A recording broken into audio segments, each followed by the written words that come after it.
Unlock the future of pathology with Pathology News, your ultimate source for cutting-edge insights, expert analysis, and the latest breakthroughs in digital and computational pathology. Don't just stay informed, stay ahead.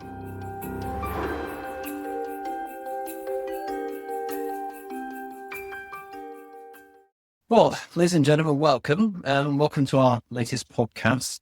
Today I'm speaking with one of the leaders of our industry, the co-founder and CEO of PathAI, Andy Beck. Welcome, Andy. Welcome to Pathology News. Thanks. Very happy to be here. Great. Well, for the sake of the audience, Andy, maybe we could start with something about your career and what brought you into this world of digital pathology.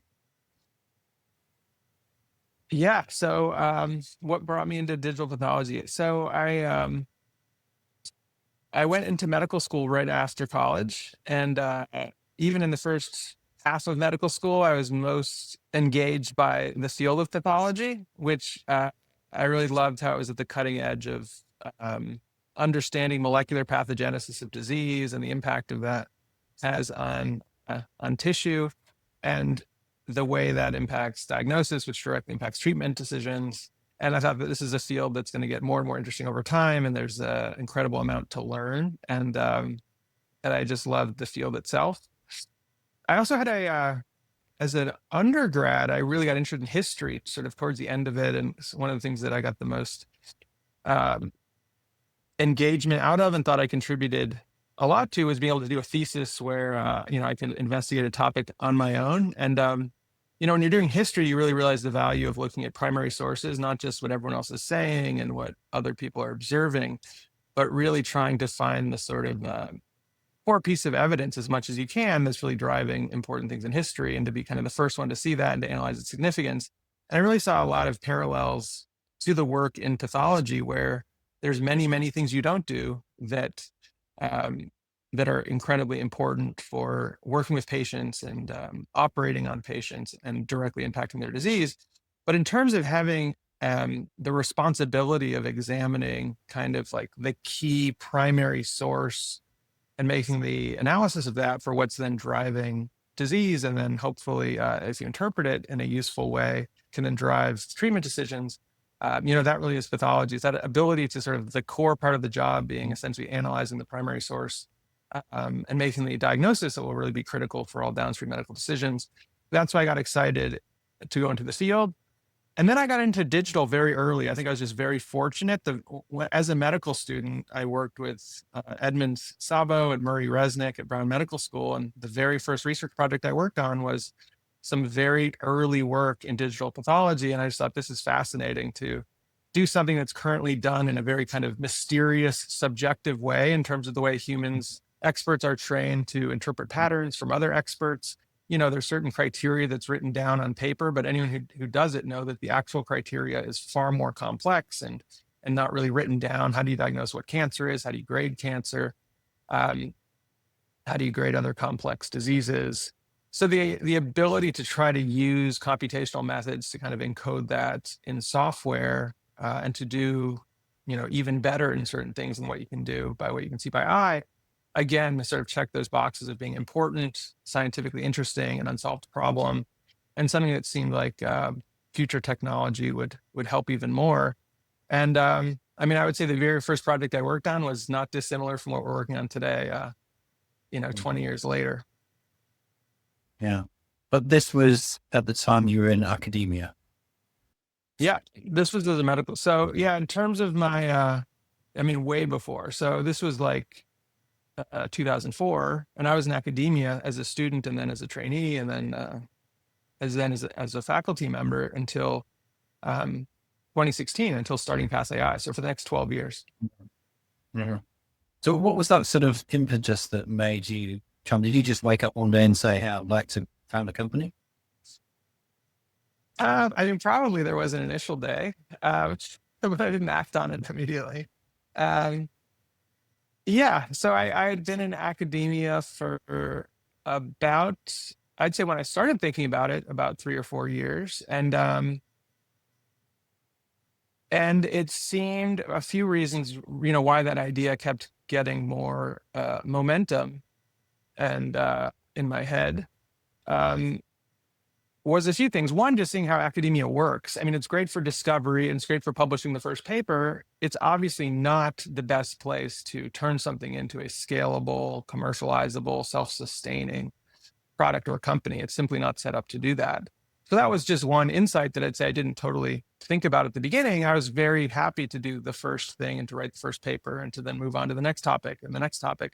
And academia is really good at that. I think does it quite efficiently.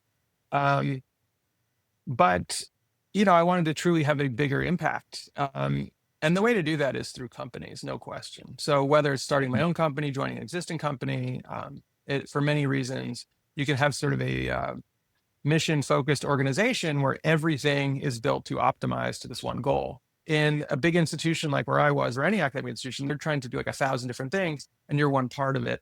Whereas here, you could create a whole organization or join an organization where a big chunk of it is really focused on this goal. And then I just started to think about people making the most impact in the world. In my opinion, at that point, it was people, starting companies or doing companies. And look at all the most impactful companies. They're people who frequently left academia or started companies. So it was those things combined. And of course, that's kind of the personal and corporate explanation for doing things in the private sector versus in academia. There was also this big technology advance, which I'm sure we can get to more, that made it clearly competitively make sense to start a company. There's many competitive reasons why you should never start a company. Like, why are you going to be better than incumbents who have all the advantages? But the sort of advent of deep learning, the increasing use of cloud computing, as well as the increasing availability and decreasing cost of whole site imaging, made a new type of company in this space possible, which wasn't possible several years earlier. Yeah, I think that's very interesting. I was actually going to ask you that question because, you had a mission to start a company to make a difference, which a lot of people do, but you've also got to see a gap in the market, haven't you, and think, well, I can do that a little bit better or a little bit different than other people, because this in particular is a very, very competitive market. So, talk to me about that a little bit. Why is PathAI different from the others? Well, let me just give you a caveat. That's a hard question to answer in the abstract because we're different than each of the others in different ways. And we think a lot about how do we best serve our customers in pharma and how do we best serve our customers in labs. And that's what we spend our time really driving towards. So there's different competitors and many different parts of what we work on, including, conventional non-digital pathology is still a major area that, as it changes, will accelerate the adoption of digital and AI. So there's a number of different, I'd say, levels of other folks working in the space and how we think we can bring unique value to both drug development and diagnostics. That caveat aside, I think a few things that do separate us. One, from the beginning, we've been very focused on leading in technology and deep learning and a scalable platform. From day one, we had a certain insight that you have glass slides being with thin sections of tissue and stains applied to them, that those are going to remain quite important for a long time. I think we still think that. But even more than that, that the interpretation of that is going to be really important in both drug development and diagnostics. And it's actually a very similar task. The underlying technology task in many cases is identical. The exact output, the exact user experience, the exact clinical integration into the workflow is different, but the underlying core analytic task has a ton in common. So we don't think of them as like two separate technology problems. They're one big technology problem that share a lot in common. And, the interpretation of those images is going to be critical for both of these areas. So we've thought in a way very broadly, but also very specifically, like this is going to be our focus. We're going to be the leaders in AI-powered digital pathology. And digital pathology, when we started the company, was like 0% of clinical work or less than 1% of clinical work. We have the hypothesis, within the next, say, 5 years, it'll probably be 80%. And within the next 10 years, we'll probably be getting close to 100% because there's going to be added value to digitizing using AI in terms of quality, efficiency, access to predictive diagnostics. So I think the fact that we started that way was we could build a really scalable approach for training these models, deploying these models, making these models better with more data, operationalizing the way we work so we can continue to acquire more data from pathologists, from others we're working with. And I think like that sort of technology first is a big approach. The fact that we're very strong in pathology, but also very strong in technology, even indicated our name, I think is a differentiator. I think we're very practical in the problems we choose to solve, and we don't easily get sort of swayed by the shiny new thing. We're sort of like H&E is going to be really important. IHC is going to be really important. Multiplex, bright field is going to be increasingly important. Fluorescence will have some role in discovery. But then how do we build the platform that's needed to use this in translational research, prospective clinical trials, companion diagnostic development, and then distribution in clinical labs? And then on the clinical side, that we're not just an algorithm company, we're not just a workflow company, we're not just an IMS and viewer. We really see all of these things as combined, and they're somewhat artificial distinctions, because if you have a pathologist experience that's optimal, they won't even see the AI, they won't even see the algorithms, but everything they do will be sort of, you're optimizing for efficiency and quality and access to predictive diagnostics. And I think that really integrated way of viewing the engineering challenges, the machine learning challenges, and the user experience of the pathologist is pretty unique. Mm-hmm. So that was, did ask you quite a nebulous question there, which you handled very well. But I guess what it is, that the nub of it is you identified a problem out there in the market and kind of set yourself to resolve that through PathAI. Is that fair to say? Yeah. And sort of preparing for the future, what should the future 10 years ahead look like? Not even just the problem today, but, if deep learning keeps improving, if digital pathology keeps advancing, what will the pathology look like in 5 years? I'd say when we started, and we really are seeing it play out. And I also noticed as well, it to me is really interesting that you are applying the company quite broadly across, for example, drug discovery and also clinical pathology markets. Was that an initial decision, or did one thing grab to the other? Yeah, that was an initial decision from the very beginning. Part of it was timing. I would say a nuance in the work we do with biopharma, we really do work more in drug development. So clinical drug development, translational research. So the drug has been discovered in most cases. It's entering human testing phase 1. It's past safety in most cases that we focus on. And then we really focus on translational research, prospective clinical development services, phase 1, phase 2, phase 3, and companion diagnostic development. And then, of course, clinical deployment. So you can picture the clinical phases of drug testing are very analogous to, in many ways, clinical world. I mean, they kind of want to do standard of care versus a new therapy. And in many cases, the best diagnostics to support those trials. And if those diagnostics are widely available and already being used as standard of care in the diagnostic world, it's going to be very easy to then incorporate them into trials. So there is tremendous synergy between those two parts of the business. One just happens to be pharma is the one running the trials versus these are actually patient samples that are going through diagnostic labs. A lot of the core underlying technology is the same. I'd say on the drug discovery side, just the question, like that's completely different in many times. It's model systems, it's different data types, it's different high throughput assays and stuff. Here it's like IHC, H&E for the most part, multiplex in certain cases, but same technologies that are also available on the clinical side. And it was our idea from the beginning. I'd say the very first projects we started on were more in translational research and drug development, largely because the diagnostic field was so nascent back in 2016.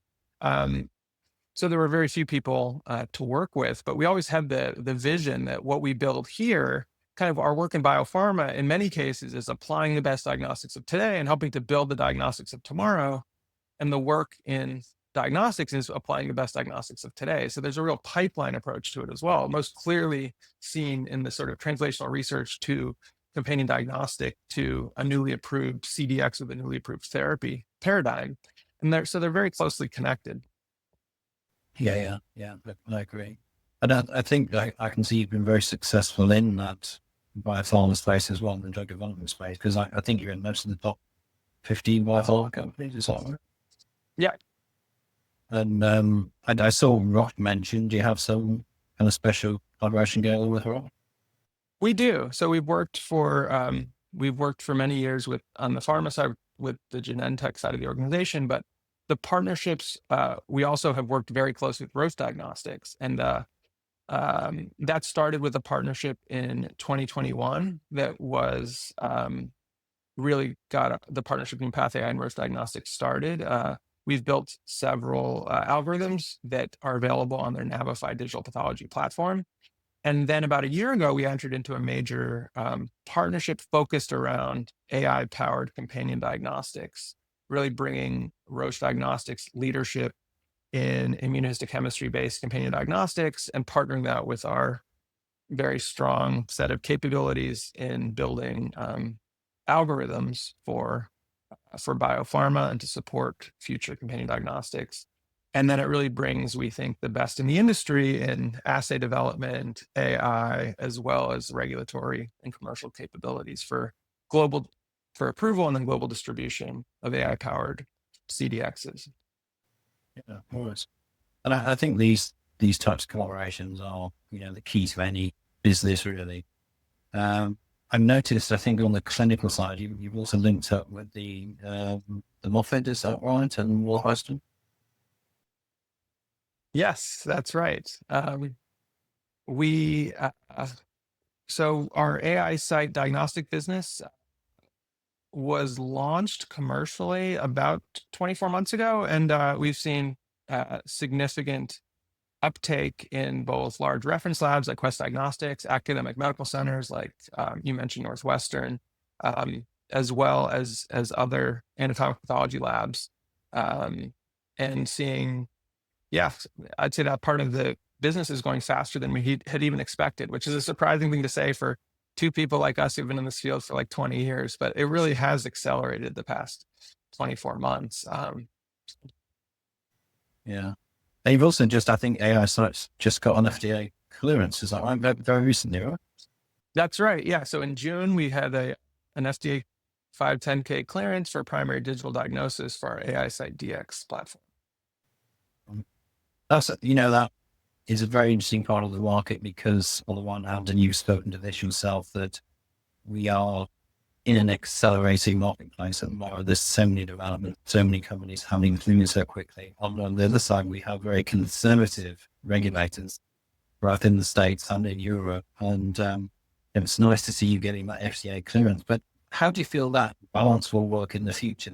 That sort of, it's almost a double-edged sword of regulation, isn't it? Because we need regulation in the market for patient safety and a whole of other reasons. But it also, if you don't manage it carefully, it can hold back innovation. Yeah, it's true. So as a company, we are extremely focused on building safe and effective products. I mean, it's truly the reason we exist. It's the reason it's our mission. It's the way we will succeed as a company, is having products that are safe and effective. And if they're not, whether it's FDA cleared or not, we will be unsuccessful and, potentially could harm patients. So to us, yes, there's the commercial and regulatory and compliance considerations about what requires FDA clearance, and we take that really seriously. But I would say even before that, we take really seriously our, just in general, quality, and the effectiveness of the models we're building in terms of being safe and doing what they're supposed to do is of paramount importance. So I do think it's really critical that companies are doing this, and you can't necessarily trust every company to do it themselves. So having regulations is important. And it's a balance, to your point. How do you have enough but not too much? And I think the current setup is effective. I mean, there have been many algorithms in radiology and pathology cleared. And then in pathology, we also have the CAP-CLIA laboratory developed test pathway. So I think there's strong avenues for the safe and effective use of technologies like this. And although the inner workings of the systems are different, say using deep learning versus using linear regression or something in the past, the way that you evaluate the effectiveness of the systems in terms of accuracy and reproducibility and robustness is not dissimilar from the path we've done in the past. We just hope that these new methods work even better, and we hold ourselves to a very high standard to make sure that's true. Yeah. And so I sort of alluded to conservative regulation then, because actually thinking of the way, I mean, obviously this market was held back for quite a few years by the class 3 designation from the FDA in the States. So they obviously wrote back from a while back now, but also just recently the move to regulate LDTs as well, which I think, terrified quite a lot of people really, because so many companies, that is their primary route to market, is that they work with a large hospital, move their product through an LDT process. So, I mean, fortunately, that move was defeated. But I always think it's we kind of walk this tightrope with regulators, as we move forward in the markets and then in the clinical markets, trying to get approval. But congratulations on that clearance. Fantastic news. Thank you. And maybe one thing to mention, I think the field has changed a lot since the 2016, 2017 timeframe, when it took the first primary digital diagnosis approvals were very, very, I think, costly and took a lot of time. I do think that process has grown more efficient over time. And even now, we're the first, we think, viewer and image management system for primary digital diagnosis to get a predetermined change control plan as part of it, as part of the clearance, the PCCP, so that we can widen the scope of our label to, for example, incorporate new whole slide imaging systems that weren't part of the initial clinical validation by doing subsequent validation, and internally that has really will streamline that process. So I think the FDA is working to make the process as efficient for companies as they can, while also ensuring the safe and effective use of these products. Yeah. Where do you sort of see this going in the next 5 years or so? Because, we really are at an inflection point right now where a lot of the algorithms are equivalent to a human in terms of analytical capability, or at least, there are the same number of false positives, false negatives, because human beings are fallible. And, we can clearly predict that we're going to move through that point where the AI becomes superior at analysis to the human. Where do you see that going? Obviously, there's modalities such as agentic AI coming through at the moment to, it changes the picture again. How do you see that balance and that change to the pathologist role in working out over the next few years? Yeah. So I think where we are today and where we have been is AI tools that have been thought of very kind of separately, that do very specific things that are a small subset of the pathologist's full daily work. Like, they just do identifying where prostate cancer is, or maybe grading prostate cancer, or scoring immunohistochemistry markers, which are used in a subset of cases of invasive cancer, like for HER2 or PD-L1, and others. There have been a lot of point solutions typically focused around oncology within certain specialties. But if you go and see what a pathologist does, they do a huge number of things outside of that. And I think we're going to be seeing AI increasingly adding value to every single case, not just a small subset of cases, and not just on the diagnostic interpretation piece or like the very end. We think AI can provide value all the way from upfront, how cases are assigned, how quality control is performed on cases, how the initial review of cases is being done. And this is for essentially every diagnosis. So you can picture, and then AI really significantly increasing the efficiency of pathologists, while also, to your point, increasing quality, and ensuring that they have access for cases that need it to recommendations for the right precision biomarker testing, and even helping to make those interpretations. So I think we're going to see just a much broader use of AI, and I think the pathologist role will be augmented, but I don't think it's going to fundamentally change in the sense of, I think there will still be, it will be their name at the bottom of each report. Their job is taking the input from the medical record, the medical history, radiology, anything else, along with these images, along with some technology, which a stain, and then the AI to interpret that image. Their job will be putting that all together, recommending the right diagnosis, making the right diagnosis, and signing the report. So a lot of that work, the core job is the same, but they're going to be now powered by these increasingly powerful tools that I think are going to be much broader and not just seem like, oh, a one-off. It's going to be like, this is core to my job. And that's where we're headed. Mm-hmm. So you think there's, forthcoming, we will see sort of combined workflows, or at least combined access to data in, you mentioned radiology and genomics, then I think tissue pathology as well. All those modalities that potentially feed into a cancer diagnosis, suggestion of therapy. Because at the moment they are very much in independent silos. There is, a lot of AI happening in radiology, also in genomics, right? Yep. But do you think combined workflows will emerge so that the pathologist, or maybe it's even the radiologist, has that information what their fingertips? I think where there's value, there will be. So I think it's all about like the true integration needs to follow the problem, and then the delta between actually integrating them versus not. So often it's very good to go modular and separate things, and like that's more efficient. So it's not gonna be integration for integration's sake, but for problem areas or areas where there's value. For example, as rapidly as possible, creating a consolidated report to go back to the physician and ultimately the patient, so they get the right diagnosis, the right precision treatment recommendation as fast as possible.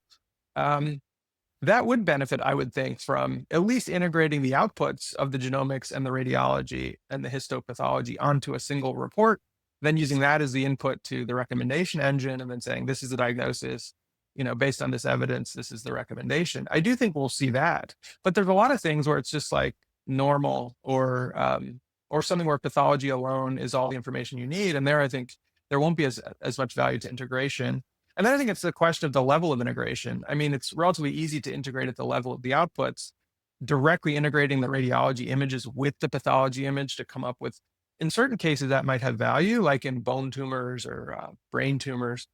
But in other areas, it'll be not necessary. So I think thinking really carefully through these problems and the right level of integration will become important. Yeah, understanding the problem, exactly. It's something that really fascinates me. I've spoken to a couple of labs recently who've had young pathologists joining them who had never signed off on a microscope. They've been digitally trained. Now, this is a very new and interesting trend in the market. So what does that say? If digitization inevitable now, does the microscope kind of largely disappear from the tissue pathology world?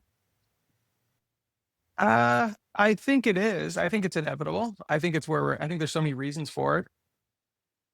I mean, it's still a highly divided market right now, but I do think if you've only trained digitally, you probably would not take a job where you have to use a microscope. And luckily there's enough job options where you have access to that. So it's definitely evolving. I do think it's pretty inevitable that, 90% of people will be signing up digitally in 5 years or something like that.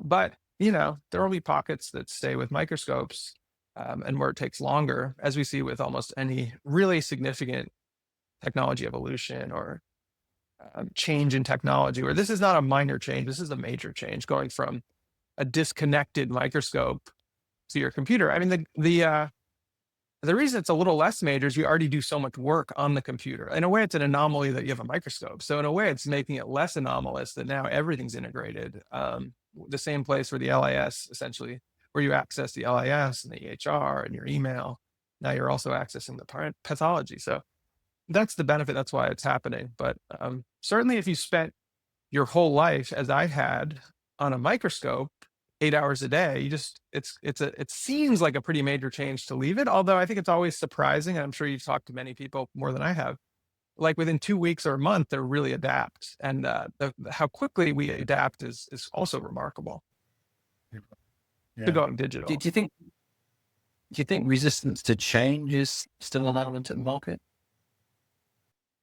I think it's a more minor, uh, I think it's more minor today than ever. I think that the biggest challenges today, I would say, have largely always been the biggest challenges, which are the uh, the financial, the fact that you have to buy hardware. If you didn't have to buy the scanners, I think it would happen extremely fast, right? Like other technologies we've seen that don't require some upfront hardware investment. People are making that, but that is that is has slowed down adoption. So I think we're seeing way less of that, because I think people also see already what AI can do today, and it would be there's almost no one who's like, AI won't be able to do this in 5 years. Like it can do it today. It can do it for many things. But if you just look at the pace of AI progress, the amount of people and dollars and infrastructure being invested into AI and the types of problems it can already solve, um, there's almost no one saying like, this isn't going to happen. Whereas I'd say 5 years ago, there were a lot of people saying that. Yeah, I do agree. It's exploding at the moment. And, we're all constantly surprised and shocked at what AI can suddenly do that it couldn't do yesterday. Yeah. It's really quickly.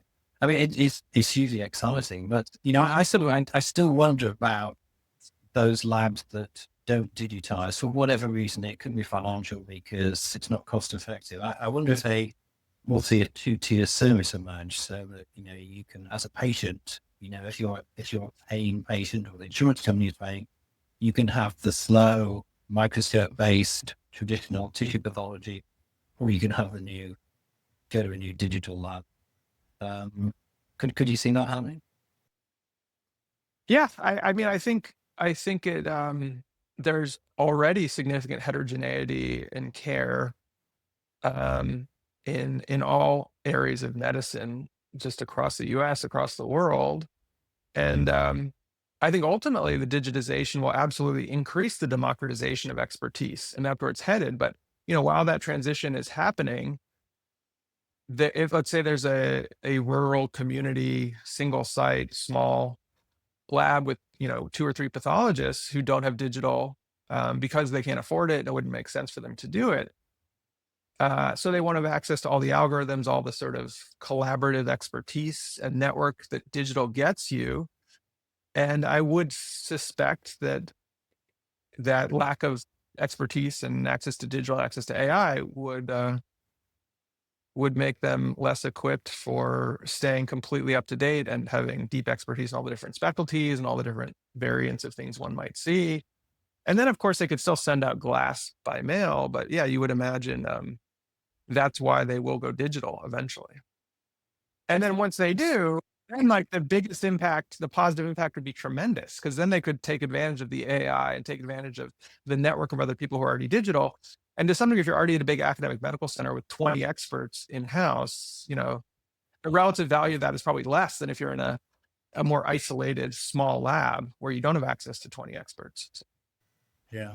And I was just going to mention also the possibility of the emergence of a whole bunch of digital biomarkers that, can only be detected by AI. Yeah.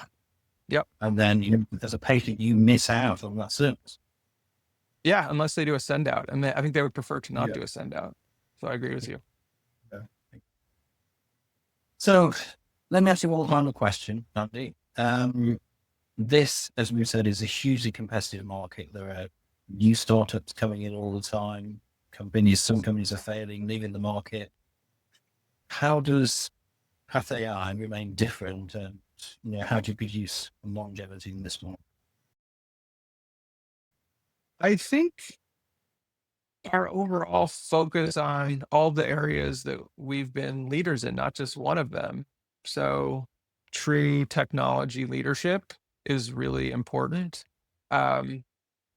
Trusted partnerships with, as you mentioned, essentially all or the vast majority of the top 20 biopharma in terms of that side, which we've built up over years and hundreds of completed projects together. The fact that we've also spent years and invested significantly in not only doing translational research, but the quality, clinical operations, regulatory, workflow, expertise to not only do translational research, but also to deploy our system in prospective clinical trials. The fact that we're not just oncology, but essentially any disease and drug development that involves histopathology, the biggest ones being oncology, inflammatory bowel disease, and liver disease. So the ability to do industry-leading translational research, to deploy our platforms, including digital pathology, but also AI into prospective clinical trials across broad therapeutic areas, and then our unique position for building these types of digital biomarkers, but the companion diagnostics, partnered with the industry leader in IHC assay development for companion diagnostics, Roche, it gives us a very strong position in pharma because we can take things through that whole late stage clinical development pipeline where no one else really can. So others can do, some research to generate new insights or new potential biomarkers, but to really turn that insight into a full-fledged diagnostic that's been validated in a prospective clinical trial and then could be a companion diagnostic to be globally commercialized requires a unique set of capabilities that we've built over the last 9 years in biopharma. And then on the diagnostic side, again, we really focus on how AI and digital pathology and the IMS and the viewer and the collaboration tools should be deeply, tightly integrated to really optimize the pathologist's experience, and to think about that very holistically from when a case comes in to how they interpret it to how they sign it out, and to cover, we aim to cover all of the different set of slides the pathologist is looking at. And we haven't seen, so we really position ourselves as that broad platform, the one-stop shop, versus focusing only on AI or only on viewer, only on the IMS. So we put them all together. So, and we hope to, as we gain traction, to keep learning from our customers, to be super customer-centric, to be able to agilely and rapidly incorporate their feedback into the platform so it keeps getting stronger over time. Yeah. Fantastic. Well, I really like what you're doing, Andy. And congratulations again on the FDA clearance.